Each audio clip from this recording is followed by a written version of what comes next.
6 in the morning. Rhinox Square is empty. The cobblestones are still wet from the night. The Baroque facades of the old town look exactly like a postcard. You can smell bread from somewhere.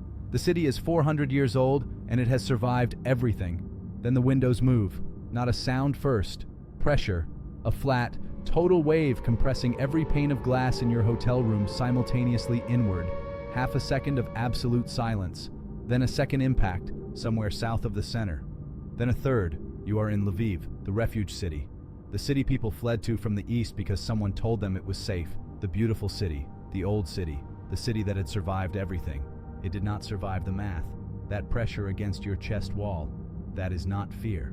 That is a shockwave passing through your sternum at the speed of sound. Fear, you can talk yourself out of.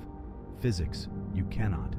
Lviv, 49 degrees north, 80 kilometers from the Polish border. The westernmost major city in Ukraine, and in the spring of 2022, the single most valuable logistics node Russia needed to sever. Here's the strategic logic. Follow it carefully. Every Javelin system, every anti-armor round, every piece of NATO equipment bound for eastern Ukraine passed through Lviv. The rail lines converging on Lviv Central Station were the physical arteries of Ukraine's war effort. 30 kilometers northwest, the Yavoriv military training ground, where Western advisors and foreign volunteers were processing and staging, was the funnel point between NATO's supply chain and Ukraine's front lines. Russia knew the geography, Russia knew the rail schedules, and Russia had the weapon that could reach both from inside the Black Sea without crossing a single NATO border. On the morning of April 18, 2022, Russian missiles struck Lviv. 4 impacts, 7 dead, 11 wounded, including a child, 3 hits on military infrastructure. The 4th hit a civilian tire repair garage because the weapon does not negotiate with the geometry of its kill radius. Before that, March 13, 2022, more than 30 cruise missiles hit the Yavoriv training ground. 64 dead, 160 wounded, NATO instructors, Western volunteers. The Kremlin's message was explicit. Any logistics route supplying weapons to Ukraine is a legitimate target. They were not bluffing then. They will not bluff in the next war either. If you were in Lviv as a journalist, a contractor, a humanitarian worker, understand this now. The front is wherever the missile's guidance system places the crosshairs. Geographic distance from the trenches is not a variable that warhead physics cares about. The weapon that came for Lviv was the Kalibr 3M14 land attack variant, NATO designation SSN-30A, developed by Russia's Novator Design Bureau. Launched from ships and submarines operating in the Black Sea, hundreds of kilometers beyond Ukrainian territorial waters, and beyond the reach of any counterstrike Kiev could legally authorize at the time. The 3M14 is not a fast weapon. That is precisely what makes it lethal in a defensive context. This variant cruises at Mach 0.8, subsonic, roughly 270 meters per second. It uses a 3-layer navigation architecture, inertial reference at launch, GLONASS satellite correction in the mid-course, and terrain contour matching in the final approach. The missile carries a stored digital elevation model of the terrain beneath its flight path. It cross-references that map against its radar altimeter in real time and follows the surface of the Earth. Not over it. Along it. Cruise altitude 20 to 50 meters above the ground. Minimum confirmed altitude 10 meters. Here is what that number means for defense. A ground-based radar beam travels in a straight line. The Earth curves. At any operationally significant range, a target flying below roughly 200 meters disappears behind that geometric horizon. The radar does not see it, not because the operators aren't skilled, because the physics of curvature is absolute. Now run the engagement math for a patchwork air defense grid like Lviv had in April 2022. A missile at 50 meters altitude becomes detectable on a forward position radar only when it is already within 15 to 20 kilometers of the target. At Mach 0.8, that is roughly 60 to 70 seconds of flight time remaining. 60 seconds to detect, classify, confirm, lock a fire control solution, launch an interceptor, and achieve intercept geometry. Each one of those steps has a minimum processing time. Added together, they exceed 60 seconds. The missile was already inside the lethal radius of the engagement timeline before the radar operator could complete the kill chain. That is not a failure of courage or competence. That is a geometry problem with only one solution: dense, overlapping, low-altitude air defense coverage that was never deployed to western Ukraine in the first weeks of the war. Missiles got through. 7 people died on a Monday morning in April. in the most beautiful old city in western Ukraine, under Baroque facades that had survived 4 centuries. That is the ledger. Now here is the warhead. The 3M14 carries 450 kilograms of high explosive.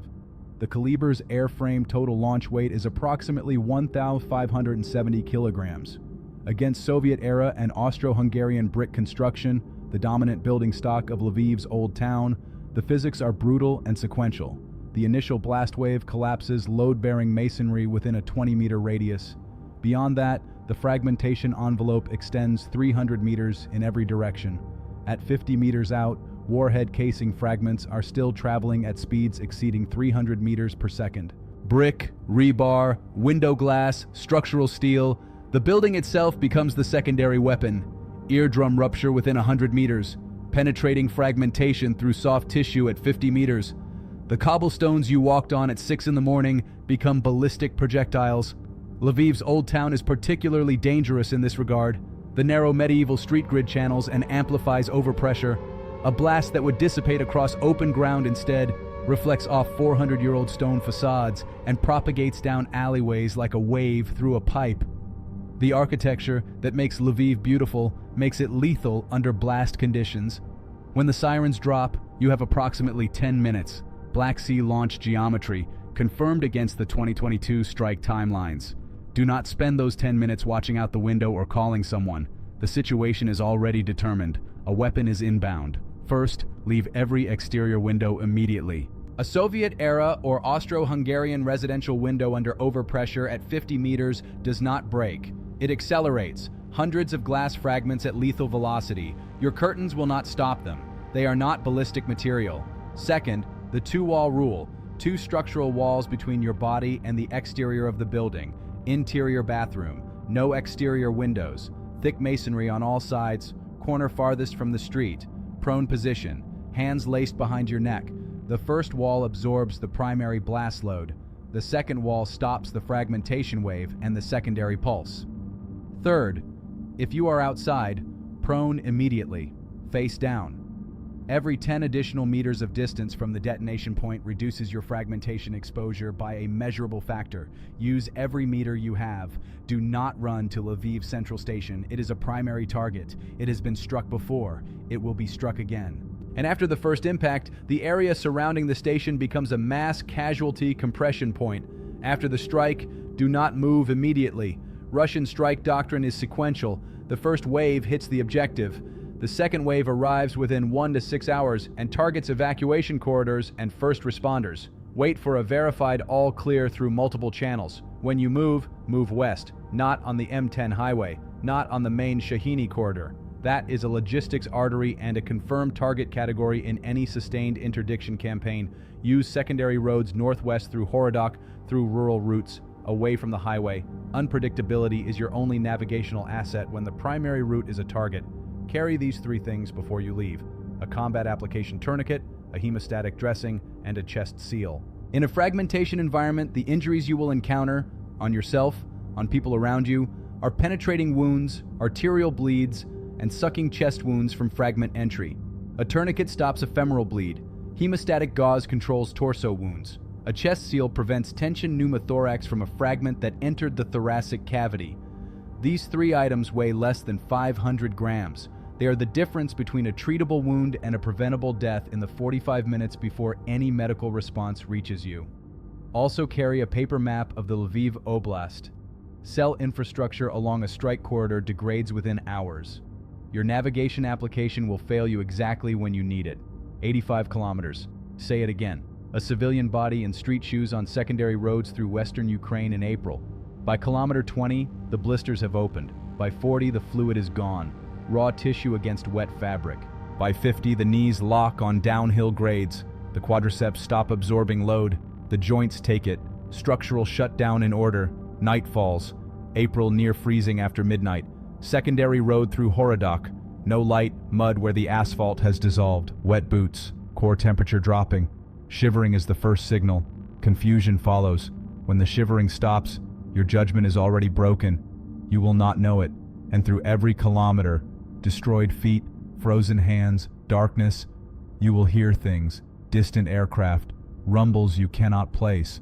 Russian doctrine is engineered around this. The paranoia of a second wave is a deliberate force multiplier stacked on exhaustion and hypothermia. Your threat assessment degrades at the same rate as your caloric reserves. Plan for 30 hours. Eat before you leave the building. Carry more water than your optimistic math allows. That space blanket in your kit is as critical as the tourniquet. At hour 18, in a ditch outside Horodok, at 2 degrees Celsius with legs that have stopped working, it is the difference between a survival story and a Red Cross recovery in the spring thaw. From the Polish side, contact the U.S. Embassy in Warsaw. If you were enrolled in the Smart Traveler enrollment program, the consular system already knows you were there. If you were not, correct that before the next trip. There will be a next conflict.